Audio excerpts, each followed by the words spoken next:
ओम शांति।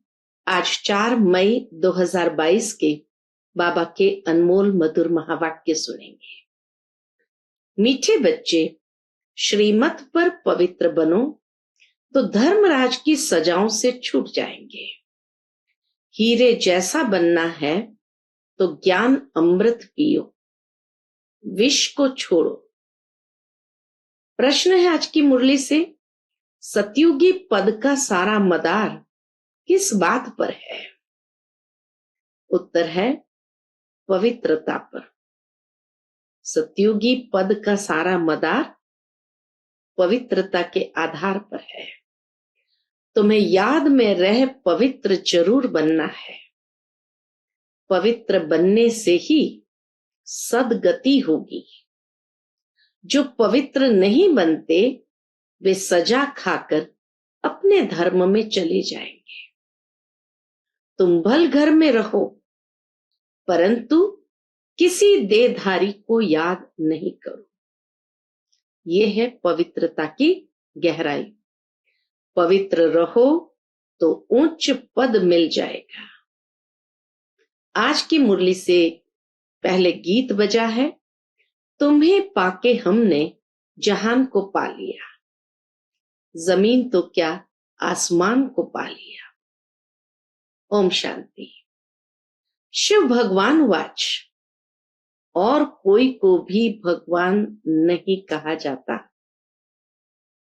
एक निराकार परमपिता परमात्मा को ही शिव बाबा कहा जाता है।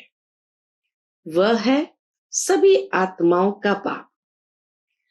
पहले पहले ये निश्चय होना चाहिए।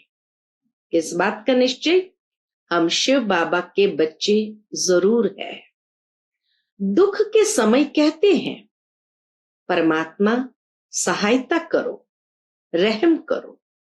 यह भी नहीं जानते कि हमारी आत्मा परमात्मा को याद करती है। मनुष्य ये भी नहीं जानते कि अंदर से आत्मा परमात्मा को याद करती है। अहम आत्मा का बाप वह है। इस समय सारी दुनिया है पतित आत्माओं की। गाते हैं हम पापी नीच है, आप संपूर्ण निर्विकारी है। परंतु फिर भी अपने को समझते नहीं है। बाप समझाते हैं कि जब तुम कहते हो भगवान बाप एक है तो तुम सब आपस में भाई भाई हो गए। फिर शरीर के नाते सब भाई बहन हो गए। आपस में भाई भाई है आत्मा के नाते, फिर शरीर के नाते सब भाई बहन ठहरे। शिव बाबा के बच्चे फिर प्रजापिता ब्रह्मा के भी बच्चे ठहरे। यह तुम्हारा बेहद का बाप, टीचर, गुरु है। शिव बाबा हमारा बेहद का बाप, टीचर, गुरु है। ये कहते हैं मैं तुमको पतित नहीं बनाता हूं, मैं तो आया हूं पावन बनाने। अगर मेरी मत पर चलेंगे तो। यहां तो सब मनुष्य किसकी मत पर है? बाबा कहे यहां तो सब मनुष्य रावण मत पर है। सब में 5 विकार है। बाप कहते हैं बच्चे अब निर्विकारी बनो, श्रीमत पर चलो। परंतु विकारों को छोड़ते ही नहीं है तो स्वर्ग के मालिक बनते नहीं। सब अजामिल जैसे पापी बन गए हैं। रावण संप्रदाय है, ये शोक वाटिका है। कितना दुखी है। बाप आकर फिर राम राज्य बनाते हैं तो तुम बच्चे जानते हो कि यह सच्चा सच्चा युद्ध का मैदान है। गीता में भगवान कहते हैं काम महाशत्रु है, उन पर जीत पहनो। सो तो पहनते नहीं है। अभी बाप बैठ समझाते हैं तुम्हारी आत्मा इन ऑर्गन्स द्वारा सुनती है फिर सुनाती है। एक्ट आत्मा करती है। हम आत्मा है शरीर धारण कर पाठ बजाते हैं, परंतु मनुष्य आत्म अभिमानी के बदले देह अभिमानी बन पड़े हैं। अब बाप कहते हैं देही अभिमानी बनो। सतयुग में आत्म अभिमानी रहते हैं, परमात्मा को नहीं जानते हैं। यहां तुम देह अभिमानी हो और परमात्मा को भी नहीं जानते हो, इसलिए तुम्हारी ऐसी दुर्गति हो गई है। बाबा ने कारण बताया कितनी दुर्गति क्यों हुई, क्योंकि न परमात्मा को जानते और ऊपर से देह अभिमान में रहते, तो नेचुरल है दुर्गति तो होनी है। इसीलिए तुम्हारी ऐसी दुर्गति हो गई है। दुर्गति को भी समझते नहीं।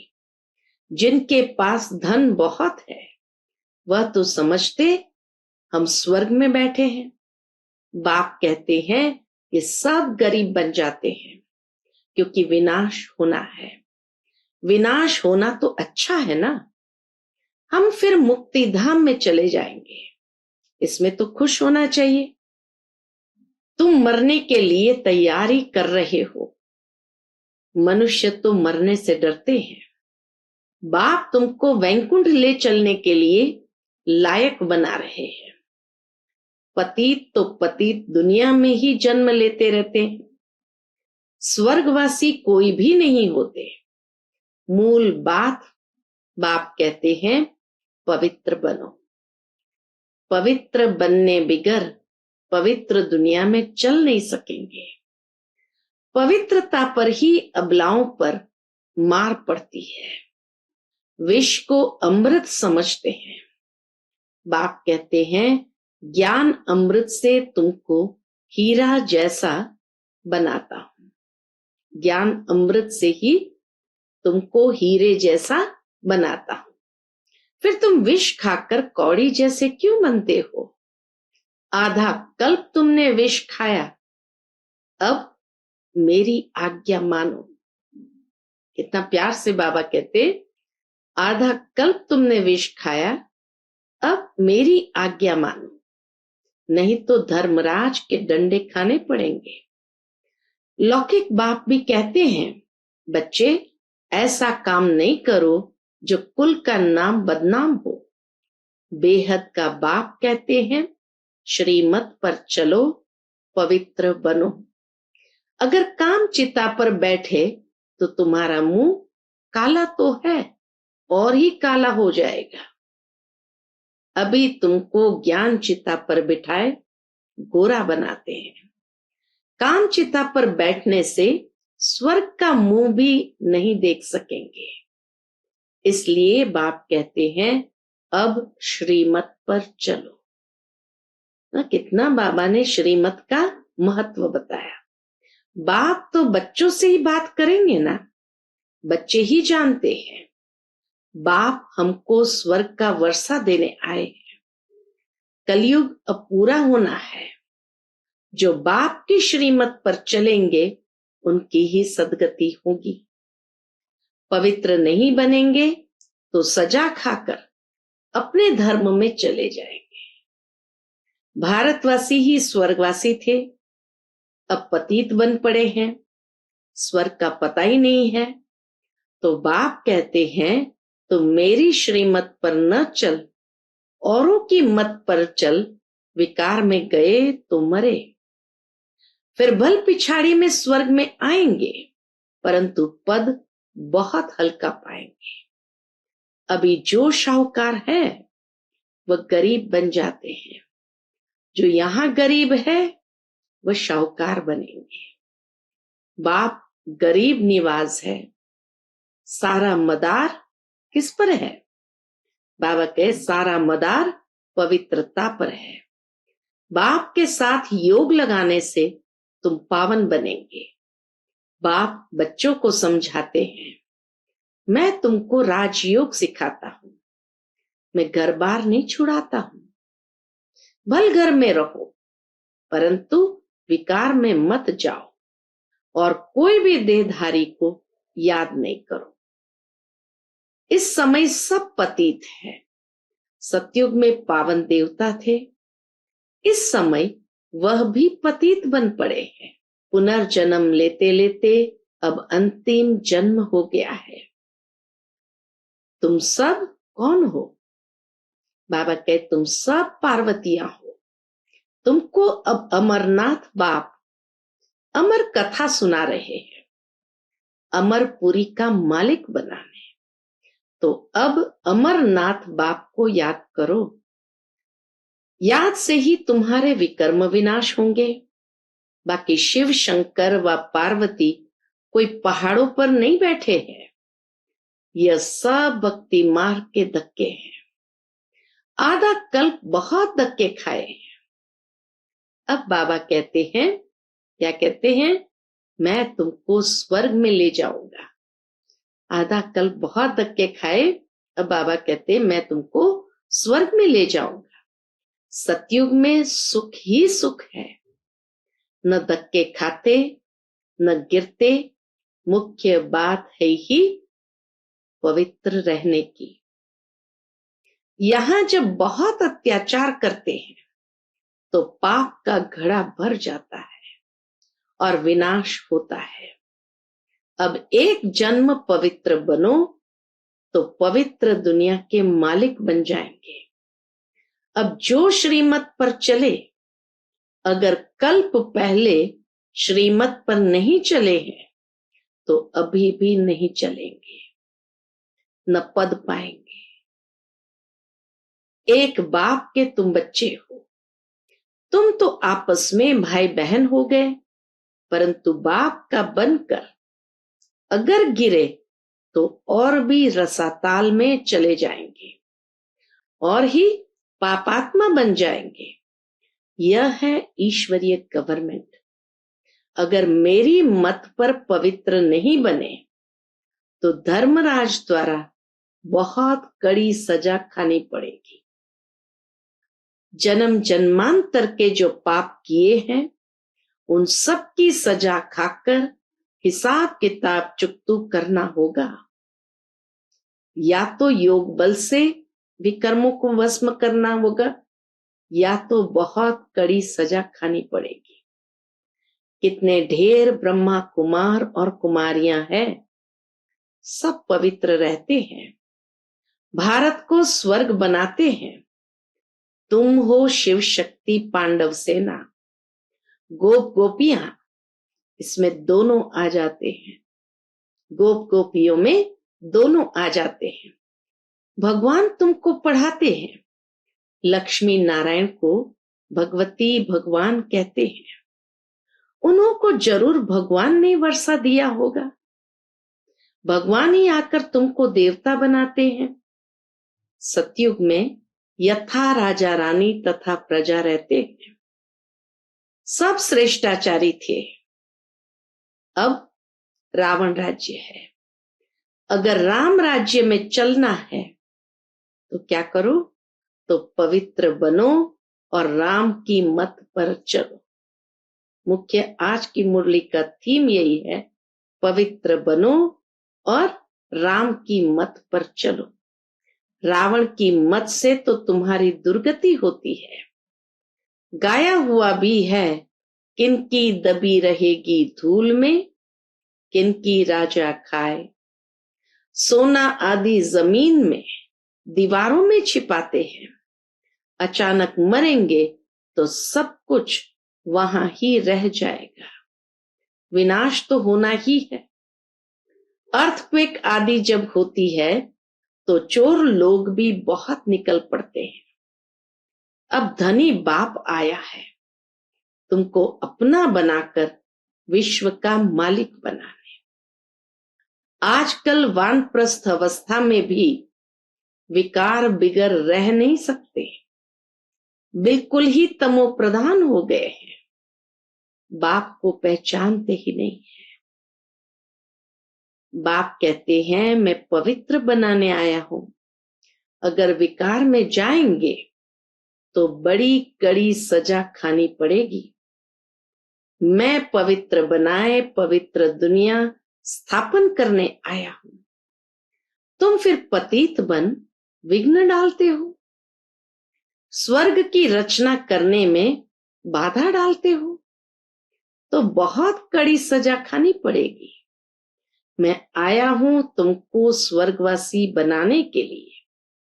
अगर विकार नहीं छोड़ेंगे तो धर्मराज द्वारा बहुत मारे जाएंगे, बहुत त्राही त्राही करनी पड़ेगी। कितना बाबा हम बच्चों को सावधान करते हैं। कोई डराते नहीं है, लेकिन बाबा बच्चों को सावधान करते हैं कि बहुत त्राही त्राही करनी पड़ेगी। ये इंद्र सभा है, कहानी है ना। वहां ज्ञान परियां थी, किसी पतित को ले आई तो उनका वाइब्रेशन आता था। यहां सभा में किसी पतित को नहीं बिठाया जाता है। पवित्रता की प्रतिज्ञा करने बिगर बिठाया नहीं जाता, नहीं तो फिर ले आने वाले पर भी दोष पड़ जाता है। बाप तो जानते हैं, फिर भी ले आते हैं तो शिक्षा दी जाती है। शिव बाबा को याद करने से आत्मा शुद्ध हो जाती है, वायुमंडल में साइलेंस हो जाती है। बाप ही बैठ परिचय देते हैं कि मैं तुम्हारा बाप हूं। 5000 वर्ष पहले मुआफिक तुमको मनुष्य से देवता बनाने आया हूं। बेहद के बाप से बेहद सुख का वर्षा लेना है।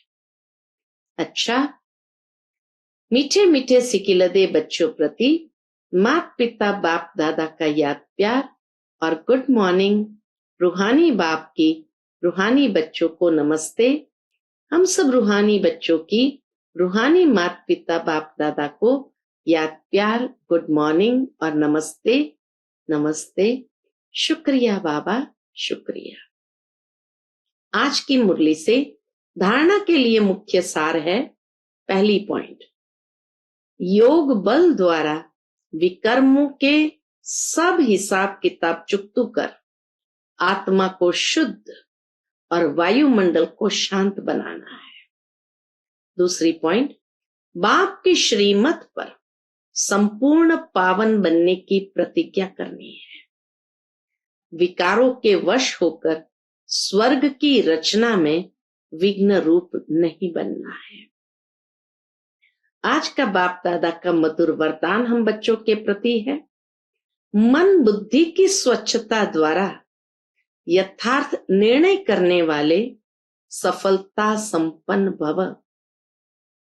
मन बुद्धि की स्वच्छता द्वारा यथार्थ निर्णय करने वाले सफलता संपन्न भव। किसी भी कार्य में सफलता तब प्राप्त होती है जब समय पर बुद्धि यथार्थ निर्णय देती है, लेकिन निर्णय शक्ति काम तब करती है जब मन बुद्धि स्वच्छ हो। सफलता का आधार बुद्धि की निर्णय शक्ति और निर्णय का आधार है मन बुद्धि स्वच्छ हो, कोई भी किचड़ा न हो। इसलिए योग अग्नि द्वारा किचड़े को खत्म कर बुद्धि को स्वच्छ बनाओ। किसी भी प्रकार की कमजोरी ये गंदगी है। जरा सा व्यर्थ संकल्प भी किचड़ा है। जब यह किचड़ा समाप्त हो तब बेफिक्र रहेंगे और स्वच्छ बुद्धि होने से हर कार्य में सफलता प्राप्त होगी। आज का स्लोगन है, सदा श्रेष्ठ और शुद्ध संकल्प इमर्ज रहे तो व्यर्थ स्वतः मर्ज हो जाएंगे। सदा श्रेष्ठ और शुद्ध संकल्प इमर्ज रहे तो व्यर्थ स्वतः मर्ज हो जाएंगे।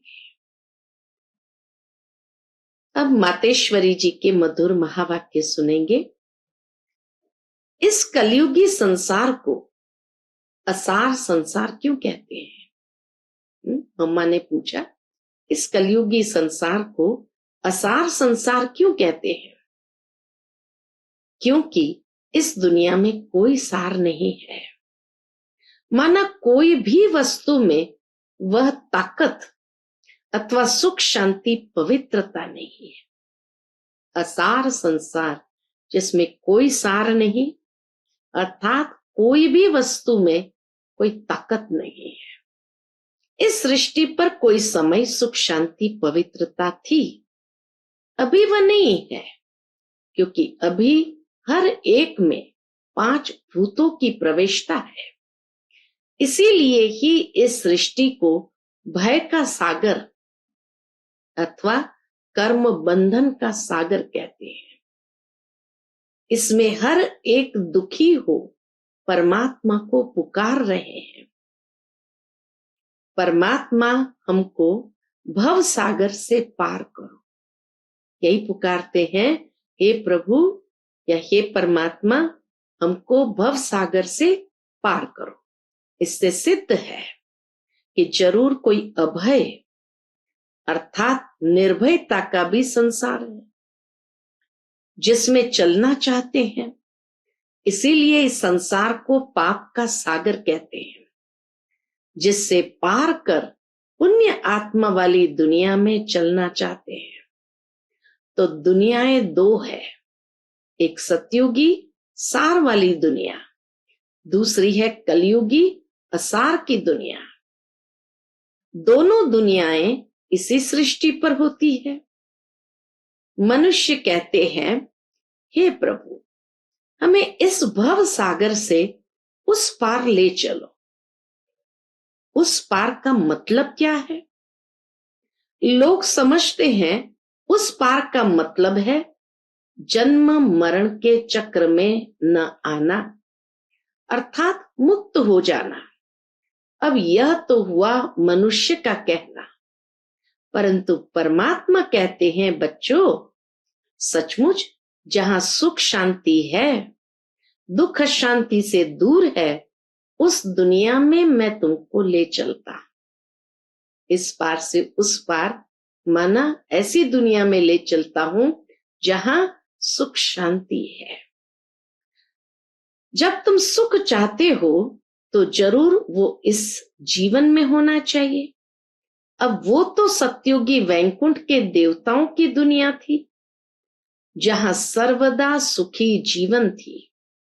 उन देवताओं को अमर कहते थे। अब अमर का भी कोई अर्थ नहीं है। ऐसे तो नहीं देवताओं की आयु इतनी बड़ी थी जो कभी मरते नहीं थे। अब ये कहना उन्हों का रॉन्ग है, क्योंकि ऐसे है नहीं। जिसने भी जन्म धारण किया उसको मरना जरूर है। उनकी आयु कोई सत्युग त्रेता तक नहीं चलती है, परंतु देवी देवताओं के जन्म सत्युग त्रेता में बहुत गए, बहुत हुए। देवी देवताओं के जन्म सत्युग त्रेता में बहुत हुए हैं। 21 जन्म तो उन्होंने अच्छा राज्य चलाया है, और फिर 63 जन्म द्वापर से कलयुग के अंत तक टोटल उन्हों के जन्म चढ़ती कला वाले 21 हुए और उतरती कला वाले 63 हुए। टोटल मनुष्य 84 जन्म लेते हैं। बाकी यह जो मनुष्य समझते हैं कि मनुष्य 84 लाख योनियां भोगते हैं, ये कहना भूल है। अगर मनुष्य अपनी योनि में सुख दुख दोनों पार्ट भोग सकते हैं, तो फिर जानवर योनि में भोगने की जरूरत ही क्या है। बाकी टोटल सृष्टि पर जानवर पशु पंछी आदि 84 लाख योनियां हो सकती है। इतनी योनियां जरूर हो सकती है, लेकिन मनुष्य आत्माओं को इन सभी योनियों में जाना नहीं है, क्योंकि वो मनुष्य योनि में ही सुख दुख भोग लेते हैं। क्योंकि अनेक किस्म की पैदाइश है, लेकिन मनुष्य योनि में ही अपना पाप पुण्य भोग रहे हैं, और जानवर अपनी योनियों में भोग रहे हैं। न मनुष्य जानवर की योनि लेता और न जानवर मनुष्य योनि में आता है। मनुष्य को अपनी योनि में ही भोगनी पड़ती है, इसलिए उसे मनुष्य जीवन में ही सुख दुख की महसूसता होती है। ऐसे ही जानवर को भी अपनी योनि में सुख दुख भोगना है, मगर उन्हों में यह बुद्धि नहीं कि यह भोगना किस कर्म से हुई है। उन्हों की भोगना को भी मनुष्य फील करता है, क्योंकि मनुष्य है बुद्धिमान। बाकी ऐसे नहीं, मनुष्य कोई 84 लाख योनियां भोगते हैं। यह तो मनुष्य को डराने के लिए कह देते हैं कि अगर गलत कर्म करोगे तो पशु योनि में जन्म मिलेगा। हम भी अभी इस संगम समय पर अपनी जीवन को पलटाए पाप आत्मा से पुण्य आत्मा बन रहे हैं। अच्छा, Om Shanti. To watch Peace of Mind channel videos on YouTube, subscribe us on youtube.com/tvpeaceofmind. Just a click for a peaceful life.